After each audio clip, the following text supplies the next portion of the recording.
What's going on, family? Happy Tuesday. Just a quick reminder, ladies, Bible study is tomorrow. Make sure you be there. If you cannot make it, of course, I understand. And the replay will be available to you by the weekend. So don't forget to check that out. Share it with someone who needs to hear it, because I already know, you guys, it's going to be a good message, because this is the thing that God is working in me on to remind me that he hears my prayers and he sees what I'm going through. And I know that I can't be the only one. So I encourage you to get in the room. I encourage you to be there. Invite somebody. Share, bring somebody with you, and let's have a good time. But I wanted to come before you and give you another reminder. You may have seen the post that I made today, to just be open and allow God to just change your daily routine schedule. So previously, just giving you guys a backstory, and it shouldn't be too long. So if I'm talking too fast, I'll breathe and slow down. But that's just how my days have been lately. Okay. So previously, I had been struggling. And like I told you guys, I had been struggling trying to find order in my day, because I'm like, okay, I'm not physically going to a building anymore. I'm not physically logging in and doing any work, but I'm still putting in the work. And like I said before, people may look at you and think, oh, she don't do nothing in the day. But whole time, you guys don't know the weight of what I carry. You guys don't know what I struggle with. There's things that I don't share. There's things that you don't see. And it doesn't matter how many times you talk to me, or you see me a day, or you see me posting or whatever, you don't know what it is that I'm doing on the back scenes, even when you think you do, And so I was sitting here a couple of days ago, or not sitting here, but I was just sitting in God's presence, and I kept saying, well, Lord, I know that you called me for my job. I know that you called me to do what I'm doing, but what is the bigger purpose? Because it's still not making sense. And like I told you guys, whenever you get in a situation or in a position where you still have questions, pray about it and ask God to give you those answers. He may not answer you. He may not answer you in the way you thought he was going to answer you, but just remember that he hears your prayers, and eventually they will be answered if he sees fit for you to know. Sometimes it's better for us to not know. So you may continue to speak about something, and he'll let you know, it's for your good. Something that he was reminding me when all this process happened was that everything that I've gone through in the past was necessary. And that brings me back to what I said in the God is Love video, the vlog video, that everything that I went through in my previous role was necessary for where I'm going now, or where I am now, because it matters to continue to have integrity. It matters to continue to do the work when nobody's watching you. And that's why I said, even when people are watching, they don't know the weight you carry. They don't know what it takes. Nobody can do what you do the way you do it, because God called you to do it. So the way that you show up can't be the way somebody else show up. And it doesn't matter who's trying to take your identity. It doesn't matter who's latching on to you to get what it is that you have, because the blessings that God has for you is for you. Nobody can take that. Nobody can take it. And at the end of the day, even if they try to duplicate it, it's not going to be the real thing. It's going to be a counterfeit, because you are the only person who can get done what you've been called to do. God chose you to do it. So even if somebody else is doing the same thing you're doing, they don't do it the way you do it, and you don't do it the way they do it. So at the end of the day, continue to know what you carry holds weight. Continue to know that your name bears the name of the kingdom. So you are the child of a God who loves you, who sees you, who hears you, and he will provide, because he is Jehovah Jireh. He is a provider, in the name of Jesus. I don't know where that came from, but obviously somebody need to hear it. And if you didn't need to hear it, I definitely did. So anyways, getting back to what I was going to say for the reminder, I was sitting here and I said, well, Lord, what's the bigger picture? Like, what's really going on? Because I'm here, I'm showing up, I'm doing the work. And I just told someone earlier, that it's not going to make sense. It's not going to make sense to people outside looking in, and it's not going to make sense to us sitting in it. We go through it. Nobody knows the deal 100% across the board of what I go through on a daily basis, what I go through physically, spiritually, mentally, the battles that I fight behind. You think that the enemy is over here proud of me for stepping out in boldness? No, I'm in a warfare. I'm in battle every day. I have to protect my peace. I have to protect my mind, because the enemy is consistently warping around, trying to swither, trying to sway and taint the blessings that God had for me, and consistently ask me, girl, why you think he called you? Of all people, he could have called anybody. He could have, But he called me, and maybe he's already called a bunch of people. There ain't no maybe he has. I'm not the only one, but I've been called to do what I'm doing in this season, in this moment. It's my time, and I'm here, and I'm doing the work. And it doesn't matter who don't see the production of the work. It doesn't matter who doesn't see the vision that God gave you. God gave it to you. It's not for them to see. Let them continue to see the works. Like I told you guys, carry the fruit that bears life. The dead fruit, let it die. Don't be the person that falls off the branch and falls to the ground because you don't carry good fruit. Carry good fruit that produces juices, that is nourishing, and don't be ripe. Be full of sweetness. Come on. But I was sitting here and I was struggling. With my day to day because I'm like, God, what do I do? Like, how do I get impact? And I'm like, well, I thought it would be easier. And like I told you guys, don't come into something looking at it like it's small because it's big. It's bigger. We serve a big God. He's not a God of small. Even though you may feel like it's a small thing, when you get inside that thing, it may overwhelm you because you're going to realize real quick, real fast that it's not small. What you do is not small. The next person next to you can't carry it because it was meant for you to carry it. God gave you the hands to pick up what it is that you have in your hands. But if you give it to him and you let him lead you as he carry it, you'll have it. And I kept saying, God, I need your help. God, I need you to help me get organized. I need you to help me focus. And last week was probably the most organized, focused week I've had in my life. I prayed over you guys and I prayed over myself to be focused. And I got everything done that I needed to before time. And then, lo and behold, the weekend came and everything crashed. Today, I'm sitting here recording this, not planned. Everything that I had planned today has not gone to be accomplished. It's probably not going to be accomplished. And that's something that God has been telling me to consistently be open. Don't continue to live in these routines. Don't continue to live in this cycle of what you think your day is supposed to look like, because I'm a creator of the day. I'm a creator of time. Time is not in your hands. Time is in my hands. So when I say and speak something that's going to happen, or if I allow something to happen, you have to be okay with me adjusting your schedule. Are you okay with God changing your regular program into something that you never thought was going to come up? Are you okay with God changing the season and the episodes of your life because you wasn't expecting this season or this episode to come up, but it's here? You wasn't expecting this rerun to play today because it normally comes on Fridays. But today is Tuesday and God's doing some things in your life that you never thought was going to come today. You thought it was going to happen tomorrow. You thought things were going to go smoothly in your way, but that's just the matter of the fact of you got to release control. And that's what God has been showing me, just in releasing everything that he's called me from. The biggest thing was my job. And he said, continue to release. Give your time to me. Give the day to me. Wherever I put in your hands, carry it well. Seek me and I will give you the strength you need to carry it. Whatever it looks like. And I say this because I'm tired, y'all. I've been up. My son, I had to rush him to the hospital early this morning because he had a severe asthma attack. My God, I hate it for my son. But you know what? My sister reminded me that the weight of his asthma that he carries is enough for me to carry because I have severe asthma. Because I've already gone through it. Because I already know what it looks like to be under severe attack when asthma strikes. Because I know the signs of what an asthma attack looks like. I can look at my son and say, you know what? I got to do something because it ain't looking too good. I got to get in the midst and I got to help. And that's how God is. God sees the attacks that you're under. God sees the breathing issues that you're having. And he steps in and he says, you know what?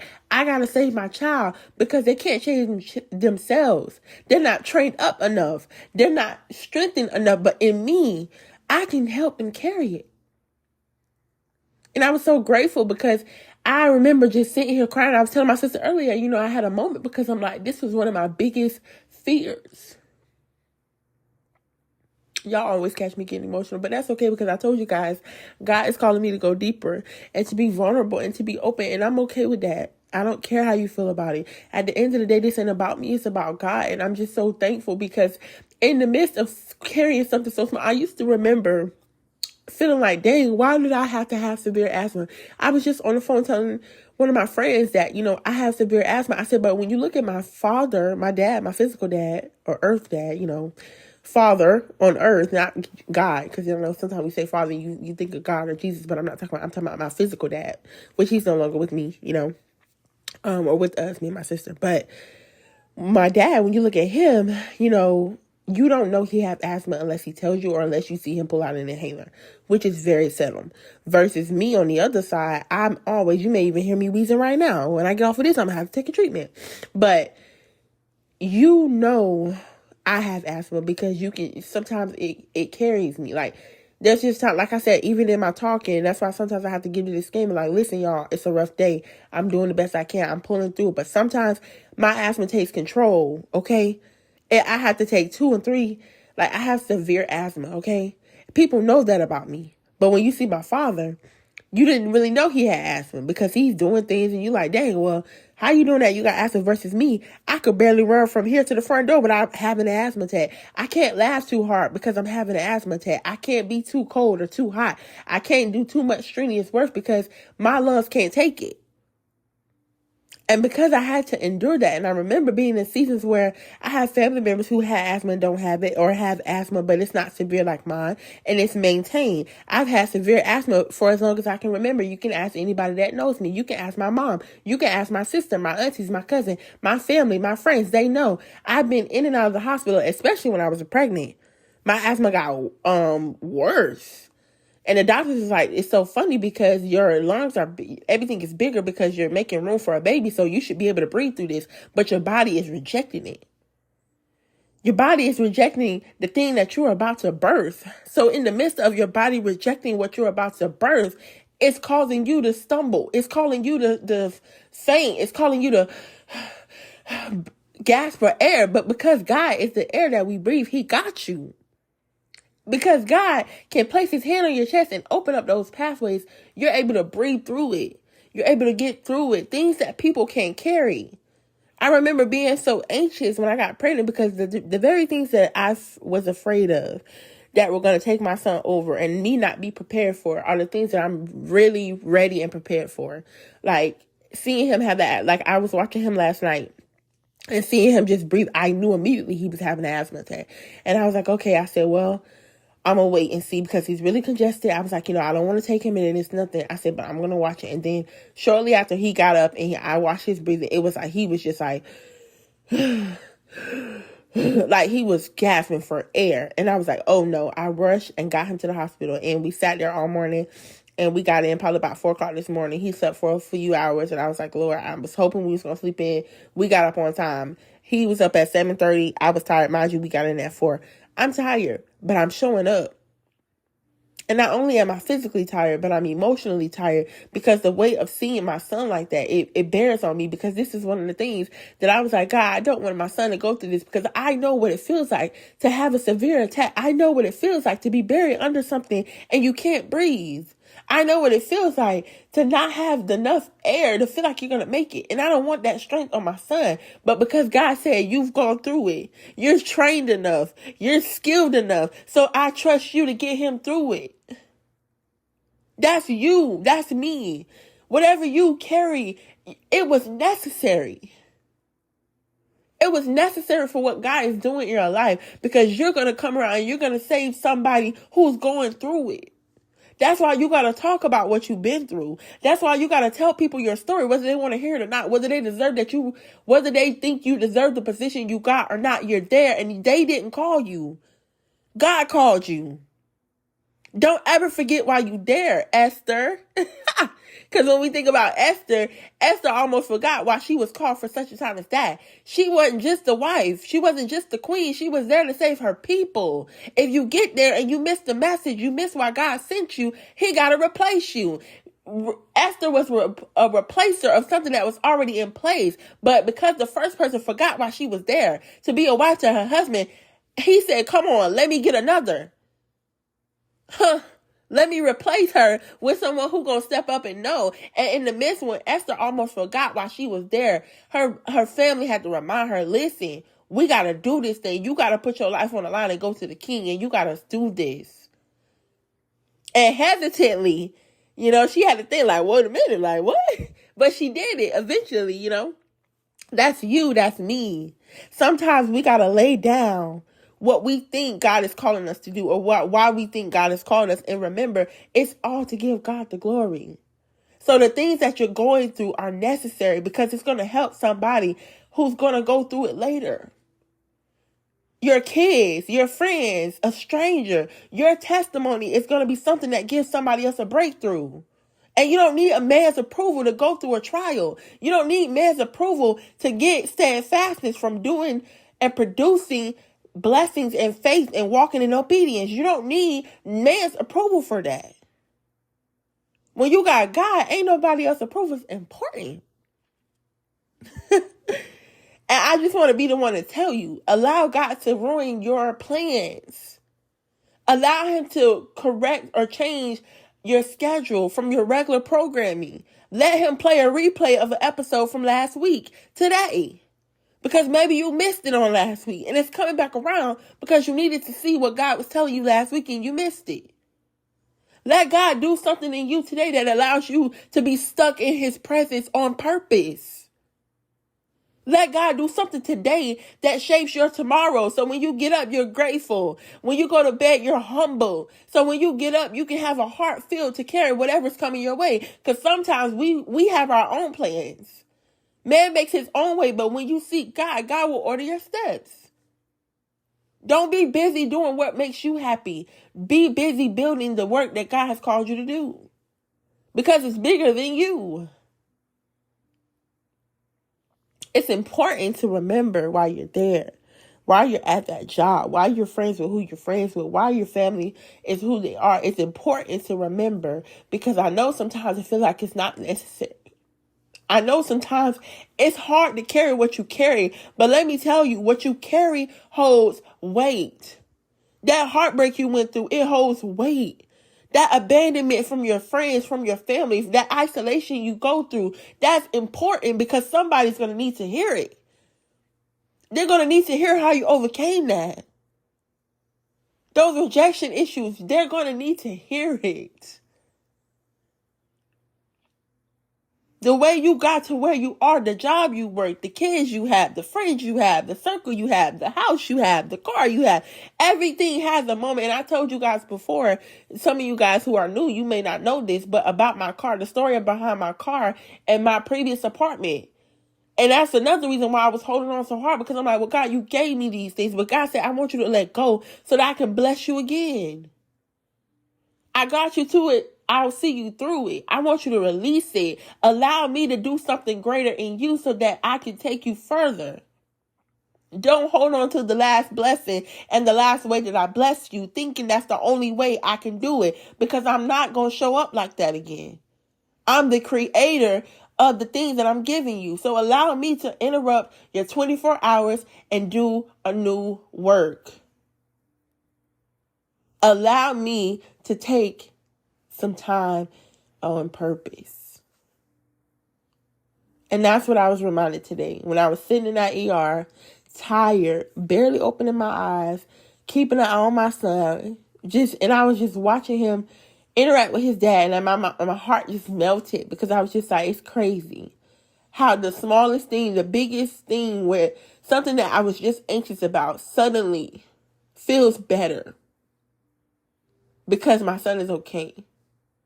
And because I've gone through this for 31 years. I was born with asthma. I've gone through this my whole life. My mom doesn't have asthma. You know, like I said, I have family members that has asthma, and my dad has asthma. So together, they were able to get me through it when I was a baby. Because I went through it early on than he did. Or really, I don't know, because he went through it like when he was, a couple of months or like up to 1. So he went through it fairly young too. And that freaked me out because, like I said, I've been through it. I know what it feels like not to be able to breathe. I know what it feels like to be gasping for air, to be taking treatments and it's not working, to be taking inhaling puffs and it's not working. So then I had to get in the car and go to the ER and say, listen, this is what I did, but it's not working. And sometimes it's not about what you're taking. It's about where you're taking it from, because I could go to the hospital and get the same thing that I took at home, but the thing that I took at home ain't working. But when I get to the ER, all of a sudden I take one breath in and I feel release. Get the right power source. Where are you getting your power from? Where are you plugged into? What are you plugged into? What is the circuit the wall socket what does it look like? Is it fueled enough? Is it registered? Is it wired correctly? Where is your energy coming from? Is it coming from the one who created us? Or is it coming from people, places, things, worldly things? Because if so, it's going to drain you. Have you ever put your phone on the charger and realized that, dang, my phone ain't really charging? And you're like, dang, I need a new phone. But then you go get another charger, you plug it up in a different button, and all of a sudden that thing just shoot up. Check the power source. That's the message. Bye, y'all.